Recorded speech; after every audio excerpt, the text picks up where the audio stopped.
देवादिदेव 1008 श्री भगवान महावीर स्वामी की जय जय जय। अहिंसा परमो धर्म की जय जय जय। परम पूज आचार्य गुरुवर श्री विद्यासागर जी महाराज की जय जय जय। परम पूज्य प्रमाणिक संत महामना मुनिराज प्रमाण सागर जी महाराज की। हमारा संपूर्ण जीवन हमारी भावनाओं पर नियंत्रित है। हर मनुष्य के हृदय में अनेक प्रकार की भावनाएं उत्पन्न होते रहती है, चाहे वो शुभ हो या अशुभ। अंतःकरण में कोई न कोई भाव उत्पन्न होते रहते हैं। उन्हीं भावों में से कुछ भाव ऐसे होते हैं जो निरंतर गहराते रहने से हमारी स्थायी भावना का रूप ले लेते हैं, और जो हमारी स्थायी भावना होती है वैसी हमारी सोच बन जाती है। जैसी सोच होती है वैसी प्रवृत्ति बनती है, और जैसी प्रवृत्ति होती है वैसा चरित्र होता है। भावनाओं से हमारे चरित्र का बड़ा गहरा संबंध है। यूँ कहूँ कि हमारी भावनाएं ही हमारे चरित्र का बीज है तो कोई गलत बात नहीं होगी। जैन साधना में इस बात को बहुत बल दिया गया और भावनाओं के ऊपर विशेष ध्यान देने की प्रेरणा दी गई।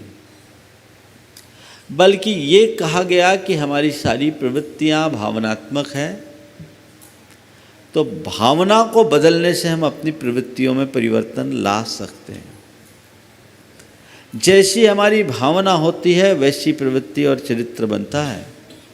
अगर अपनी प्रवृत्ति में सुधार और चरित्र में निखार लाना है तो हमें उसकी जड़ पे जाना होगा, भावनाओं को संभालना होगा।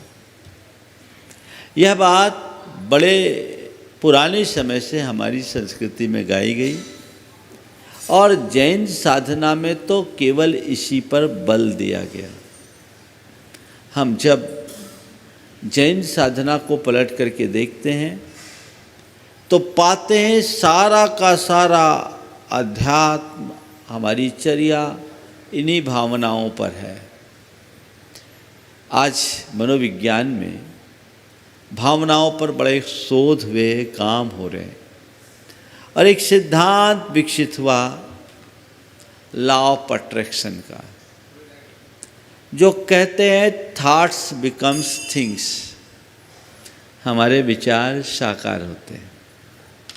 इन बातों को पढ़ने सुनने वाले लोग उनके प्रति बड़े आकर्षित होते हैं और कहते हैं एक नई खोज है, जबकि उन्हें इस बात का पता होना चाहिए कि जो बात आज कही गई है हमारी संस्कृति में हजारों वर्ष पहले वो बात अनुगूंजित हुई है। वे कहते हैं थॉट्स बिकम्स थिंग्स। हमारे यहाँ कहा गया यद भाव्यते तद भवति। तुम जैसी भावना भाते हो वैसा होता है। अंतर क्या है? अंतर केवल भाषा का है, अर्थ वही है, लेकिन लोगों का ध्यान उन बातों पर कम जाता है। जब चीज़ें बाहर से घूम के हमारे यहाँ आती हैं तो उसकी तरफ ज़्यादा जाता है। संत कहते हैं भावनाएं हमारे जीवन का मूल है। भावनाओं के बल पर हम अपने जीवन को अत्यंत व्यवस्थित कर सकते हैं, अपने जीवन को रूपांतरित कर सकते हैं। इसलिए जीवन के रूपांतरण के लिए हमें अपनी भावनाओं पर विशेष ध्यान देने की आवश्यकता है। जैन साधना कहती है अपनी भावना को सुधारो, भावना का ध्यान रखो।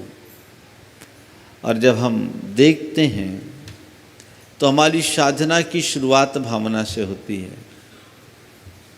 कहा अगर तुम्हें सतपथ पर आगे बढ़ना है तो वैराग्य भावना भाव। वैराग्य भावना भाने से बार बार जो 12 भावनाओं के रूप में प्रसिद्ध है, तुम्हारे हृदय में वैराग्य जगेगा, तुम्हारी भोगा शक्ति मंद होगी और तुम्हारे जीवन में सहजता और सरलता आएगी। ये एक तुम्हारे जीवन को आगे बढ़ाने का आधार है। बैरागी बन गए, साधु बन गए, व्रत अंगीकार कर लिया, इतने से काम नहीं चलेगा। दूसरे क्रम में कहा, अपने व्रतों की स्थिरता के लिए तुम भावनाएं भाव, प्रत्येक व्रत के लिए 5-5 भावनाएं, कुल 25 भावनाएं। ऐसा इसलिए कि हमने खेत में बीज बो दिया, इतने मात्र से वो बीज फलीभूत नहीं होगा। खेत में बीज बोने के बाद हमें उसे समय समय पर खाद पानी भी देना जरूरी है और उसमें उसके साथ उग आए खरपतवार की निदाई गुड़ाई करना भी जरूरी है। जब तक हम खरपतवार को अलग नहीं करते और उसे ठीक तरीके से खाद पानी नहीं देते, कोई भी बीज फलीभूत नहीं हो सकता। तो बीज को फलीभूत करने के लिए हमें खाद पानी देना है। हमने हृदय की भूमि में व्रत संकल्प का कोई बीज बोया है तो उसे फलीभूत करने के लिए भावना भाव, वो 5-5 भावनाएं एक एक व्रत के लिए बताई गई कि इससे तुम्हारे भावों में स्थिरता होगी। सामान्य जनों के लिए अपने लोक व्यवहार को संतुलित बनाने के लिए, अपने व्यवहारिक जीवन में समरसता लाने के लिए कहा गया, मैत्री, प्रमोद, करुणा और माध्यस्थता की भावना भाव। प्राणी मात्र के प्रति मैत्री का भाव हो, गुणी जनों के प्रति गुण ग्रहण का भाव हो, ये प्रमोद भाव है। और दीन दुखी जीवों के प्रति करुणा का भाव तुम्हारे हृदय में रहे और जिनके विचारधारा तुमसे विपरीत है तो विरुद्ध और विपरीत विचारधारा से जुड़े लोगों के प्रति न्यूट्रल रहो। इसका नाम माध्यस्थ भावना है। ये भावना बार बार भाने की बात की गई। इसी का बृहत रूप मेरी भावना में है, जो आप लोग अक्सर पाठ पढ़ा करते हैं, भाया करते हैं। और यदि उस भावना को हम चरितार्थ कर ले तो हमारा जीवन अत्यंत पवित्र जीवन बनेगा। इसी के साथ साथ अध्यात्म शास्त्र में आगे बढ़ने के लिए कहा गया कि अध्यात्म की साधना में यदि तुम गहरे उतरना चाहते हो, आध्यात्मिक क्षेत्र में आगे बढ़ना चाहते हो, तो तुम नित्य प्रति अपनी आत्मा की भावना भाव, आत्मा की भावना भाओगे तभी तुम अपनी आत्मा को प्राप्त कर पाओगे। तो पूरा अध्यात्म ग्रंथ जिसका मूल हमारा समय सार है, उसे भावना ग्रंथ के रूप में देखा जाता है और पूरे में केवल अपनी विशुद्ध आत्मा को प्राप्त करने की भावना की ही प्रेरणा है। जब ये भावना गहरा जाती है तब वही भावना हमें हमारे ध्येय की उपलब्धि करा देती है। उस भावना के बल पर आत्मा की भावना भाते भाते, आत्मा की भावना भाते भाते हम अपने भीतर के परमात्मा को प्राप्त कर सकते। इसी भावना का एक रूप है 16 कारण भावना, जिसकी शुरुआत मैं आज आप सबके बीच करने जा रहा हूँ। 16 ऐसी भावनाएं हैं जिसको नियमित और निरंतर भाते रहने से हमारी आत्मा में ऐसी योग्यता और पात्रता विकसित होती है कि वह जीव, इन भावनाओं से भावित जीव, तीर्थंकरत्व जैसी हैसियत को प्राप्त कर लेता है। साधारण प्राणी के भीतर असाधारण क्षमता को विकसित करने का आधार है भावना। हम अपनी भावनाओं के बल पर बहुत कुछ कर सकते हैं। तो 16 कारण भावना है: दर्शन, विशुद्धि, विनय, संपन्नता, निरतिचारशील और व्रत का पालन, अभीक्ष्ण ज्ञानोपयोग, अभीक्ष्ण संवेग, शक्ति के अनुरूप त्याग, शक्ति के अनुरूप तप, साधु जनों की समाधि, वैयावृत्त सेवा और अर्हत भक्ति, बहुश्रुत भक्ति, आचार्य भक्ति, प्रवचन भक्ति, अपने आवश्यकों में अपरिहानी, मार्ग की प्रभावना और साधर्मी वात्सल्य, ये 16 कारण भावना है जिसे आप लोग नित्य कहते हैं दरस विशुद्धि भावना भाव, 16 तीर्थंकर पद पाए, परम गुरु होय, जय जय नाथ परम गुरु होय। ये 16 भावनाएं हैं। आज बहुत लोग 16 कारण की तपस्या कर रहे हैं। कैलाश जी बैठे हैं, ये पूरे 16 कारण का 1 माह का तप कर रहे हैं। ये तप है और इसके साथ साथ अंतर की भावना है। हम अपनी भावनाओं को समझें। सबसे पहली भावना है दर्शन विशुद्धि, लेकिन उसकी चर्चा करने के पहले आज मैं आपसे भावना के संदर्भ में 4 बातें करूंगा और कल से क्रमशः एक एक भावना पर विवेचना होगी, ताकि आज आपकी भाव भूमिका बन जाए। भावना, शुभ भावना, अशुभ भावना और शुद्ध भावना। भावना हर प्राणी के अंदर आते हैं। सबके भीतर भावना है और भावना से हमारे विचार पल्लवित होते हैं। जैसे भाव वैसे विचार। 24 घंटे में एक मनुष्य के अंदर 60,000 विचार आते हैं। कितने विचार आते हैं? 60,000 विचार 24 घंटे में आते हैं। वो हमारे भावों से उत्पन्न होते हैं। आप हिसाब लगा लीजिए, इसमें काम के कितने होते हैं और बिना काम के कितने होते हैं। हाँ, काम के ज़्यादा होते हैं कि बगैर काम के? ये भाव प्रकट कैसे होते हैं? जो संस्कार हमारे सबकॉन्शियस माइंड में फीड है, वो निरंतर उभर करके हमारे कॉन्शियस माइंड में प्रकट होते रहते हैं। ये बुद्धिपूर्वक नहीं होते, सहज होते, निष्प्रयास होते हैं। हमने जन्म जन्मांतरों से अपने सबकॉन्शियस माइंड में बहुत सारी चीज़ें फीड कर रखी है। वही बातें भाव और विचार के रूप में प्रकट होते हैं और वही हमारे व्यवहार को नियंत्रित करके हमारे चरित्र का निर्धारण करते हैं। तो हमारी जैसी भावना होती है वैसा जीवन होता है। हमारे यहाँ कहा गया, जा की रहे भावना जैसी, प्रभु मूरत देखी तिन तैसी। जैसी भावना होगी वैसा काम होगा। भावना बहुत बड़ी शक्ति है। भाव से ही मोक्ष है और भाव से ही संसार। अगर भावना ठीक है तो हम चढ़ गए, भावना खराब है तो गिर गए। ये एक सीढ़ी है जिससे ऊपर भी चढ़ा जा सकता है और उसी सीढ़ी से नीचे भी उतरा जाता है। अब ये हर व्यक्ति की भावना का अलग अलग लेवल होता है। जिस मनुष्य का चेतन स्तर जितना ऊंचा होता है, उसकी भावनाओं का स्तर भी उतना ऊंचा होता है। जिसका चेतन स्तर जितना हल्का होता है, उसकी भावनाएं भी उतनी हल्की होती है, क्षुद्र होती है। अपनी भावना को हमें टटोल करके देखना है। भावनाएं आ रही है, जा रही है, और ये भावनाएं हमारे जीवन का निर्धारण करती है। हम जैसी भावनाओं को भाते हैं वैसा हमारा जीवन बनता है। ये एक बहुत बड़ा अनुभूत सत्य है, जिसे आज वैज्ञानिक लोग, मनोवैज्ञानिक लोग बहुत अच्छे से व्याख्यायित करते हैं, विस्तारित करते हैं। तो हम अपनी भावना को समझें। भावना शून्य कोई मनुष्य नहीं होता। उसके अंतरंग में भाव उत्पन्न होते रहते हैं, नष्ट होते रहते हैं।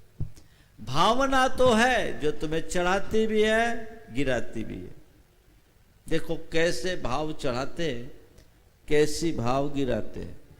एक प्रसंग से अपनी बात को आगे बढ़ा रहा हूं। भगवान महावीर के जीवन काल की बात है। सम्राट सैनिक भगवान महावीर के दर्शनार्थ समोसरण की ओर जा रहा था। इसी मध्य वो देखता क्या है, सड़क के किनारे एक मुनिराज बैठे हैं। बैठे तो ध्यान की मुद्रा में है, लेकिन बड़े क्रुद्ध दिख रहे हैं, क्रोधित हैं, कोपाविष्ट हैं। गुस्से में आंखें एकदम लाल और बाहें फड़फड़ा रही है। ऐसा लग रहा है कि जो सामने वाले आए उसका सर्वनाश ही कर दे। शैणिक ने महाराज की वंदना की, लेकिन उसके मन में एक सवाल आ गया, मुनि महाराज और इतने गुस्से में क्यों? भगवान के समो शरण में गया और भगवान से उसने सवाल किया कि प्रभु, अभी अभी रास्ते में मैंने एक मुनिराज का दर्शन किया, वो इतने गुस्से में क्यों थे? वे किस गति में जाएंगे? भगवान ने कहा, शैणिक क्या बताऊं,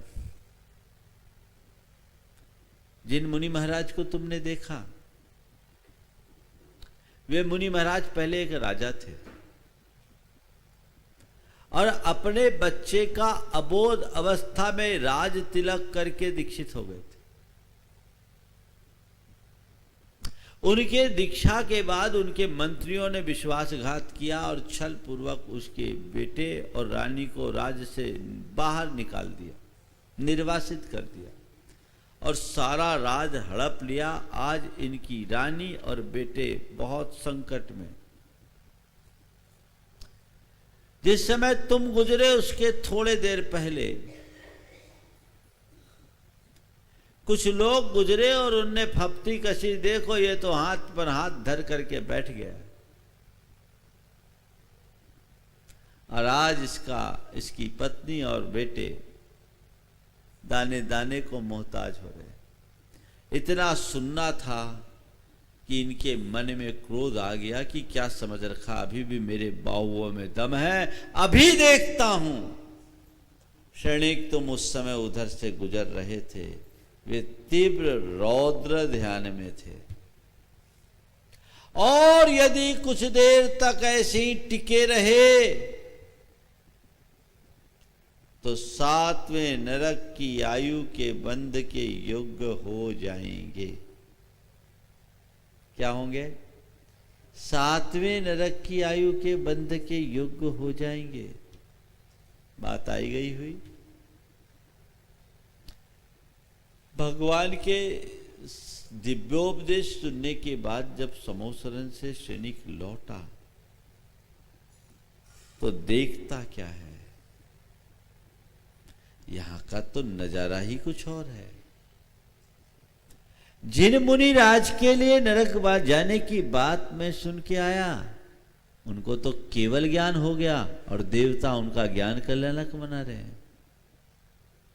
शैणिक को बड़ा आश्चर्य हुआ। भगवान ने तो ये कहा था 7वें नरक जाएंगे, ये केवल ज्ञान कैसे हुआ? फिर उसने भगवान के वाक्य पर ध्यान दिया। भगवान ने कहा था अगर अंतर मुहूर्त तक कुछ देर तक ऐसे ही टिके रहे तो 7वें नरक तक चले जाएंगे। लेकिन ये बदलाव क्यों हुआ? उसका बड़ा रहस्य है। जब उनको गुस्सा आया, आपे से बाहर हो गए और गुस्से में उनने अपनी तलवार निकाल ली। राजा थे, कमर में तलवार रखते थे, कटार रखते थे और कटार निकालने के लिए अपना हाथ कमर तक पहुंचा और उनकी आदत थी जब भी कटार निकालते थे माथे का मुकुट संभालते थे। एक हाथ मुकुट में, दूसरा हाथ कटार में। जैसे ही गया ख्याल आया, अरे कौन मुकुट, कौन कटार, कौन राजा, कौन राज, किसकी रानी, किसका बेटा? मैं तो सबको जड़ मान करके छोड़ चुका हूं। मैं किस व्यामोह में फंस गया? मैं जमीन के टुकड़े में उलझ गया। ये सारे राज्य तो पर है और नश्वर है, असली साम्राज्य तो मेरे भीतर का है। मुझे पाना है तो केवल अपनी भीतरी सत्ता और साम्राज्य को पाना है। जल साम्राज्य से मेरा कोई नाता नहीं। इसी मूवमेंट में उनने अपने आप को संभाला, अपनी निंदा गढ़ा की और आत्म केंद्रित हो गए। अपने भीतर के साम्राज्य को प्राप्त करने के लिए सन्नद्ध हो गए।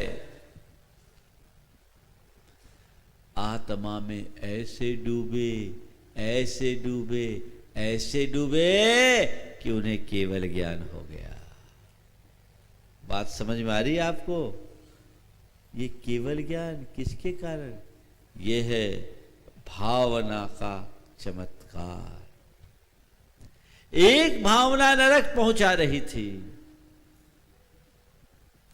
और उसी भावना में परिवर्तन आया तो मोक्ष पहुंच गए। इसलिए कहते हैं भावना भव नाशनी, तो पलट दो तो भावना भव विकासिनी। भावना को कभी हल्के में मत लेना। मेरी भावना ही मेरे जीवन का निर्धारण करती है। उस भावना को हम नियंत्रित करें। तो पहली बात, भावना को ही आप सबने समझ ली। भावनाएं तो सब में आती है। अब ये अशुभ भी है, शुभ भी है, शुद्ध भी है। अब हमें टटोलना है कि मेरी भावना कैसी है। क्या मेरी भावना कैसी है? आप लोग मेरी भावना तो पढ़ते ही हैं। एक दिन एक सज्जन आए, बोले महाराज जी मेरी भावना का एक व्यक्ति पाठ कर रहे थे, बड़े राग में गा रहे थे, तो उसकी बात पूरी हुई। कहा महाराज जी एक तेरी भावना भी बनी है। तेरी भावना? हाँ महाराज ये तेरी भावना। बोली कैसी है?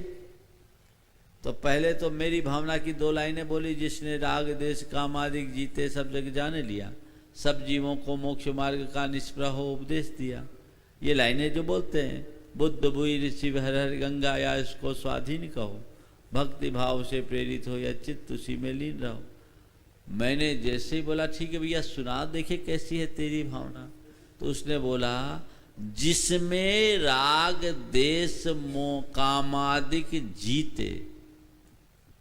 क्या? जिसमें राग देश कामादिक जीते, सब जग छान लिया और सब जीवों को मोह मार्ग का निष्प्रह उपदेश दिया। मतलब भैया आगे नहीं सुनना। एक ने जीत लिया, एक उसमें जी रहा है। ये तेरी भावना है। तो मुझे पूछना केवल इतना है कि हमें ये देखना है कि मेरी भावना कैसी है, मेरी भावना का स्तर क्या है, अशुभ है या शुभ। शुद्ध की बात अभी थोड़ी देर बात करूंगा। अशुभ भावना की पहचान क्या है? ईर्ष्या, घृणा, विद्वेष, नफरत, हिंसा, भोग, विलास की चाह, ये सब अशुभ भावना के फल है।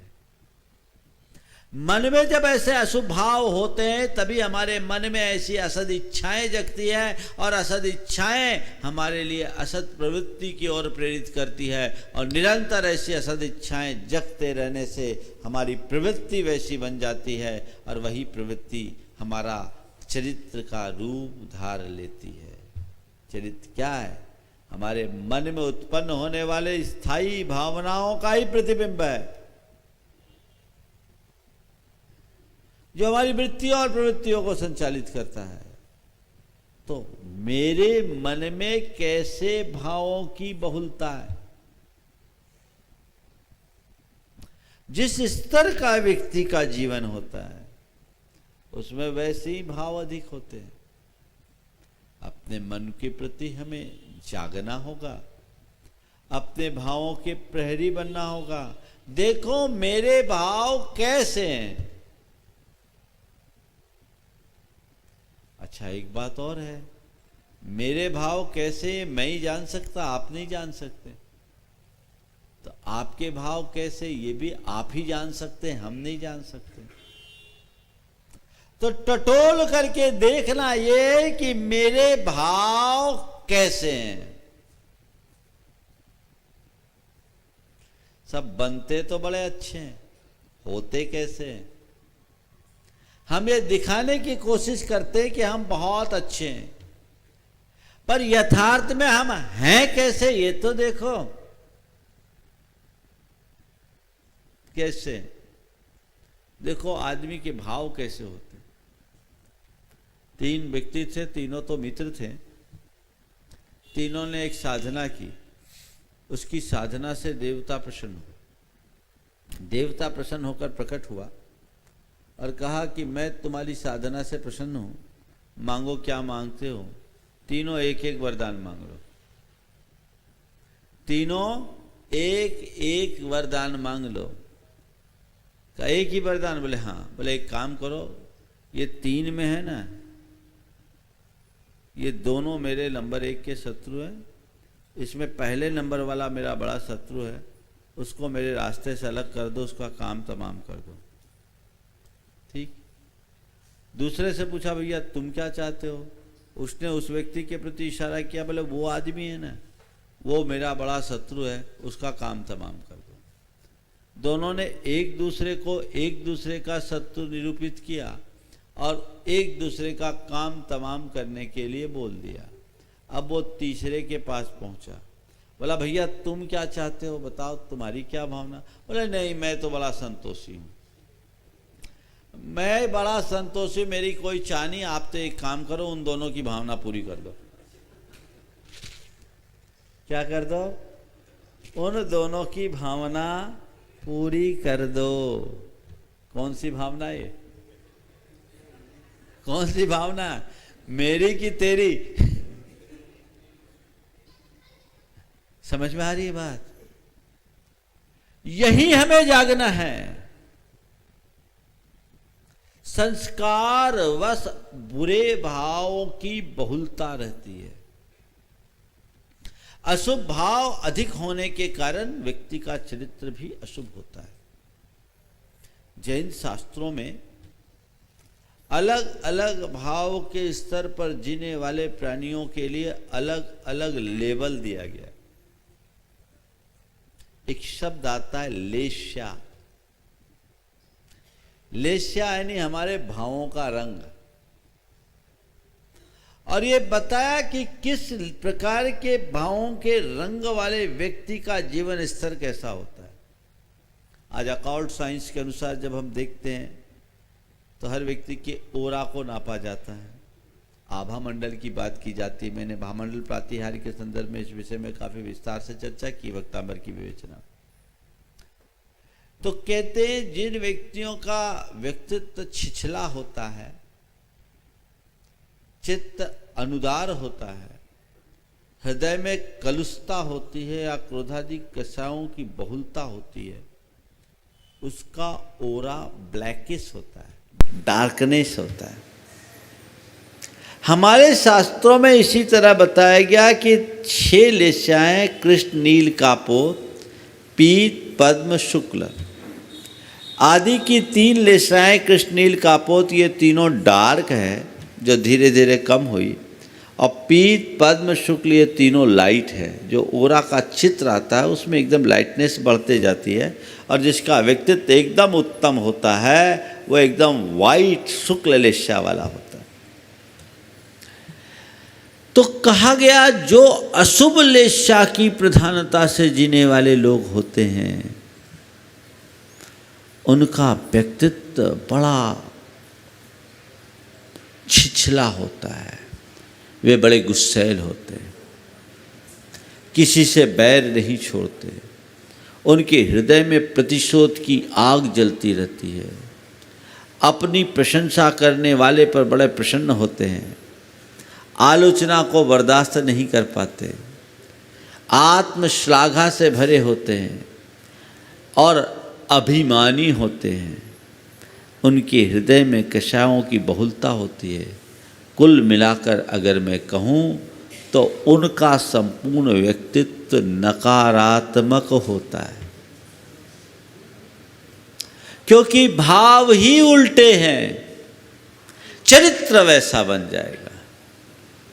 इसके विरुद्ध जो शुभ लेश्या वाले होते हैं, यानी उनके हृदय में बड़ा शुभ होता है भाव, वो उदार होते हैं, सहनशील होते हैं, कृपावंत होते हैं, त्याग करने की भावना रखते हैं, दूसरों से मृदु और सौम्य व्यवहार रखते हैं, दूसरों के हितों के लिए अपने हितों को त्यागने के लिए तैयार रहते हैं। ये उत्तरोत्तर बढ़ते जाते हैं। मतलब क्या निकला? ऐसी भावों की बहुलता के कारण वैसे परिणाम बन जाते हैं। वैसी प्रवृत्ति हो जाती है। तो तुम्हारे अंदर यदि अशुभ भाव की बहुलता है तो तुम्हारा पतन होगा।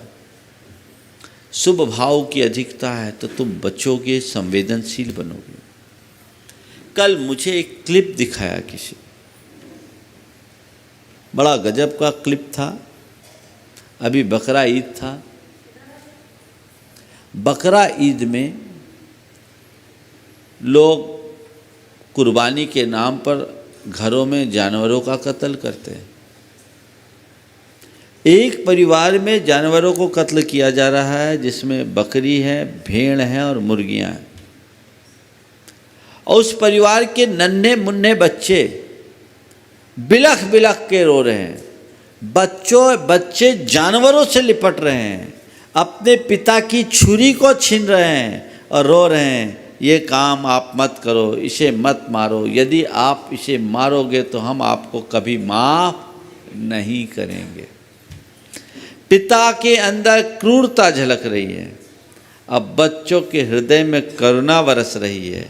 वो गले लग रहे हैं, चूम रहे हैं जैसे कि ये उनका एक अंग है।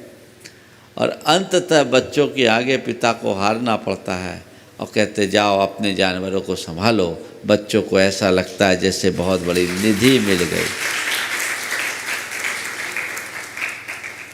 ये भाव है। देखो, ये कोई काल्पनिक बात नहीं हो, आप लोगों ने भी देखा होगा, वायरल हुआ है। ऐसी चीजें फैलानी चाहिए। ये भाव है। उन बच्चों का जो बच्चों की संवेदना है कितनी गहरी। यद्यपि वो ऐसे वातावरण में पले हैं, लेकिन फिर भी उनके मन में वो संवेदना है। अगर इसे और व्यापक बनाया जाए तो आगे चल कर के बहुत अच्छे बन सकते हैं। लेकिन धीरे धीरे वातावरण से प्रभावित होने के कारण लोगों की ये भावनाएं कम होने लगती है और दूसरी भावनाएं उत्पन्न होने लगती है। ज़्यादातर लोग अशुभ भावों में जीते हैं, दुर्भावनाओं को पालते हैं, एक दूसरे के प्रति दुर्भावनाएं रखते हैं।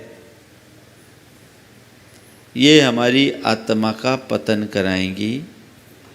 आप दूसरों के लिए जैसा सोचोगे वैसा आपके जीवन में होगा। सब कुछ हमारे ही भाव और विचारों का प्रतिबिंब है। 5 साल का बच्चा किसी बात से अपनी मम्मी से नाराज हो गया। 5 साल का बेटा अपनी मम्मी से नाराज हो गया। गांव में रहता था, घर के पास ही जंगल था, जैसे यहाँ बाजू में जंगल है, जंगल में ही घर है। तो घर के पास जंगल था। बच्चा नाराज हुआ और नाराज होकर सीधे जंगल में चला गया और जोर जोर से बोलने लगा, मम्मी आई हेट यू। क्या बोला? मम्मी आई हेट यू, मैं आपसे नफरत करता हूँ। जैसे ही उसने बोला मम्मी आई हेट यू, जंगल में चारों तरफ से आवाज़ टकरा कर रिवर्स हुई। आवाज़ I hate you, I hate you, I hate you. ये इधर से बोले मम्मी आई हेट यू, जंगल से आवाज़ I hate you, I hate you, hate you. वो घबरा गया। अरे ये तो बड़ा बुरा हुआ, मैंने अपनी मम्मी से हेट किया, जंगल के सारे बच्चे मुझसे हेट करने लगे। मैंने अपनी मम्मी से हेट किया, जंगल के सारे बच्चे मुझसे हेट करने लगे। वो सीधा आया और मम्मी से लिपट गया। बच्चा था, सीधा आया, मम्मी से लिपट गया, कहा मम्मी सॉरी। नहीं, क्या हुआ? बोले मैंने आपसे हेट किया, जंगल के सारे बच्चे मुझसे हेट करने लगे, अब आप मुझसे लव करो। बोले बेटे जा, तो जाकर जंगल में बोल मम्मी आई लव यू, सब तुमसे लव करने लगेंगे। वो बच्चा गया, जंगल में आवाज़ दिया मम्मी आई लव यू। चारों तरफ से आवाज़ I love you, I love you, I love you. बस यही हमारे जीवन का विज्ञान है। तुम हैट करोगे सब हैट करेंगे, और लप करोगे लप करोगे सब तुमसे लप करेंगे। यानी तुम अपने सब कॉन्शियस में जैसी भावनाएं भरोगे तुम्हारा चरित्र वैसा बनेगा, और उसी अनुरूप लोगों का तुम्हारे प्रति व्यवहार होगा। अशुभ भावना से अपने आप को उबारना है और शुभ भावनाओं को जगाना है प्रथम चरण में। तो भावना, दुर्भावना या अशुभ भावना, शुभ भावना। शुभ भावना क्या है? Well wish. आजकल लोग कहते हैं वेल विशर, और जितने वेल विशर होते वही काट देते हैं जड़। वैसा वेल विशर मत बनो। शुभ भावना हर व्यक्ति के हृदय में होनी चाहिए। सबके प्रति मंगल की भावना।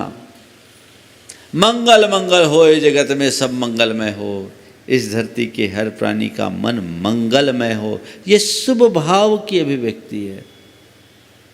स्व पर के भलाई की भाव, धार्मिक भावनाएं, मूल्यों के प्रति आस्था की भावना, ये सब शुभ भावनाएं हैं। शुभ भावना हमारे व्यक्तित्व को निखारती है, तो अशुभ भावनाओं से हमारा व्यक्तित्व बिगड़ता है। दोनों स्थितियां हमारे हाथ में हैं। हम चाहें वैसा अपना जीवन बना सकते हैं। अशुभ भाव की बहुलता है तो उसे धीरे धीरे कम करो और शुभ भाव को बढ़ाने की कोशिश करो। उसके लिए क्या करना है? शुभ भाव निमित्त कुछ संकल्प लो और कुछ भावनाएं बार बार बुद्धिपूर्वक दोहराओ और अपने माइंड को ऑटो सजेशन दो। मुझे ये करना है, मुझे ये करना है, मुझे ये करना है। हे प्रभु, मेरे मन में हमेशा सकारात्मकता रहे, मैं सकारात्मक रहूं, मैं शांत रहूं, मैं सहनशील बनूं, मैं सबके प्रति सद्भाव रखूं, मेरे मन में पवित्रता हो। ये फीड जब आप अपने सबकॉन्शियस में देंगे और लगातार देते रहेंगे, गहराते रहेंगे, तो धीरे धीरे इसका चमत्कार आपके अंदर घटित होगा। धीरे धीरे, एक साथ नहीं। क्या चमत्कार होगा? अशुभ भाव डिलीट होना शुरू हो जाएंगे, शुभ भाव फीड हो जाएंगे, और बाद में वही शुभ भाव आपके कॉन्शियस माइंड में उभर कर आपके चरित्र को उज्जवल बना देंगे, जीवन में एक नई चमक प्रकट कर देंगे। शुभ भाव को जगाइए। देखिए, मन को शुभ में रमाना सरल है, मन को शुभ बनाना बहुत कठिन। जितने भी हम रिचुअल्स का पालन करते हैं, पूजा पाठ, व्रत, उपवास, त्याग, तपस्या, दान, सामायिक स्वाध्याय, ये शुभ में रमाने की क्रिया है। यदि एकाग्रता पूर्वक हमने उतनी देर अपने मन को लगा दिया तो हमारा मन शुभ में रमा है, ऐसा समझना। शुभ में रम गया। अभी आप लोग प्रवचन सुन रहे, शुभ में रमे हो। रमे हो कि नहीं रमे हो? अरे महाराज, अभी तो मजा आ रहा, आप तो बोलते रहो। ये रम गया। कितनी देर? कितनी देर? जितनी देर यहाँ उतनी देर, है ना? बाहर जाने के बाद देखो, एक अगरबत्ती भी किसी कक्ष में जलाई जाए तो अगरबत्ती के बुझ जाने के बाद भी घंटे भर बाद तक उसकी महक होती है, होती है। जड़ अगरबत्ती यदि कहीं जले तो उसके बुझ जाने के बाद भी घंटे भर तक उसकी महक होती है। भैया, ये घंटे भर तक जलने के बाद इसकी महक कितनी देर रहती है बताओ? क्या हुआ महाराज? बाहर की हवा लगते ही मामला हवा हो जाता। क्या दुरावस्था है। जड़ अगरबत्ती से भी बुरी दशा। ठीक है, रमना भी बुरी बात नहीं, कोई सामान्य बात नहीं। लोगों का तो रमता नहीं, यहाँ बैठे बैठे ही मन भाग जाता है, कहाँ कहाँ भाग रहा होगा तुम ही जानते हो। फिर भी शुभ में रमना या मन को रमाना बहुत कठिन नहीं है। थोड़ा सा आलम्बन दे दो, आलम्बन पाकर के मन उसमें रमता रहता है। लेकिन मन के संस्कार कुछ ऐसे हैं, जैसे आलम्बन छूटा वो पुराने ढर्रे में चला जाता है। देखो, संस्कारों का प्रभाव होता है। कहीं पानी गिर रहा हो, एक बार बहता है, रास्ता बन जाता है, और उसके बाद पानी की धार सूख भी जाए, निशान बन जाती है, और दोबारा पानी गिरता है या दोबारा पानी डाला जाता है तो वहीं से बहता है जहाँ पहले निशान बना। ये संस्कार है। एक बार जैसे संस्कार बन गए, मन उधर ही भागता है। तो मैं आपसे कहता हूँ, जितने आपके धार्मिक क्रियाकलाप हैं वो मन को शुभ में रमाने के साधन हैं। और यदि आप भावना योग नियमित करो तो वो मन को शुभ बनाने का माध्यम है। अपने सबकॉन्शियस माइंड को वैसी कमांड देना शुरू करो। मैं आप लोगों से कहता हूं, बहुत लोग सामायिक करते, सामायिक में इसे उतारिए। ऊँघने वाली सामायिक से जीवन नहीं बदलेगा। सचेत होकर भावना भाकर जब हम अपने मन के रूपांतरण की प्रक्रिया करेंगे तो हमारा अशुभ मन बदलकर शुभ मन बन जाएगा, और जब हमारा अशुभ मन शुभ मन बनेगा तो जीवन निखर जाएगा। ये प्रयास करो। जीवन का रूपांतरण किसी की प्रेरणा से नहीं हो सकता और किसी के कृपा से नहीं हो सकता। जीवन का रूपांतरण तुम्हारे खुद के प्रयासों से ही होगा और कोई दूसरा माध्यम नहीं है। उसके लिए हमें खुद को तैयार करना होगा। वैसा प्रयास, वैसा पुरुषार्थ होना चाहिए। विडंबना ये है कि लोग चाहते तो सब है पर करना कुछ नहीं चाहते। बंधुओं, जब तक हम खुद तत्पर नहीं होंगे तब तक बदलाव नहीं होगा। तो अशुभ भावना को शुभ भावना में बदलो। मन को शुभ में रमाने का काम हमने खूब किया, वो भी अच्छी बात है, पर पर्याप्त नहीं है। मन को शुभ बनाओ। हाँ, जब तक मन शुभ नहीं बनता तब तक उससे अशुभ से बचाने के लिए शुभ में रमाते रहो, नहीं तो भाग जाएगा। उसका स्वभाव है, शुभ में नहीं रमाओगे तो अशुभ में जाएगा। इसलिए शुभ में रमाना बुरा नहीं है, पर पर्याप्त नहीं है। हमें शुभ बनाने की प्रक्रिया में लगना है और शुभ में रमाने से अपने आप को प्रमाद नहीं करना। उसमें शुभ में रमाते हुए शुभ बनाने की कोशिश करें। ये प्रयास अगर नियमित हम करते हैं तो बहुत बड़ा परिवर्तन होता है। अभी तो भावों की दशा बड़ी विचित्र है। अपनों के प्रति भी अच्छे भाव लोग कम रखते हैं। पति पत्नी दोनों जा रहे थे, रास्ते में एक कुआं पड़ा, बोर्ड लगा था चमत्कारी कुआं। कुआं था, कुएं पे बोर्ड लगा था चमत्कारी कुआं, और उसमें लिखा था इस कुआं में झांकने से मनोकामना पूरी होती। इस कुएं में झांकने से मनोकामना पूरी होती है। पहले पति झांका, कुआं में कमर तक पानी था। पति झांका, उठकर सीधा हुआ। उसके बाद पत्नी झांकी, वो कुछ ज़्यादा झुक गई। पहले पति झांका, सीधा हुआ, और उसके बाद पत्नी झांकी। पत्नी कुछ ज़्यादा झुक गई, और झुकी क्या, सीधे कुएं में गिर गई। उसने कहा, हे भगवान, मुझे क्या मालूम था कि इतनी जल्दी मनोकामना पूरी होती। इतनी जल्दी मनोकामना पूरी होगी, मुझे क्या पता था। बात समझ में आ रही है? हंस रहे हो? हंसने की नहीं है, समझने की है। टटोल कर देखो मैं कहाँ हूं। उसे ही जीतना है। ये मेरे व्यक्तित्व को भीतर से खोखला बना रहे हैं। तो अशुभ भावना से हटकर शुभ भावना को जगाओ, जिससे जीवन प्रशस्त हो।